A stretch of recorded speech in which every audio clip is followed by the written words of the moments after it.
చూడు ఒకసారి.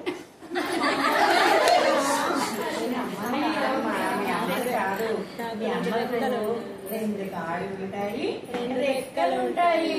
చూడు మెల్లగా వెళ్ళు కనబడుతుంది. ముందుకెళ్ళి జాగ్రత్త. మెల్లగా వెళ్ళు. అమ్మా అనండి డైరెక్ట్.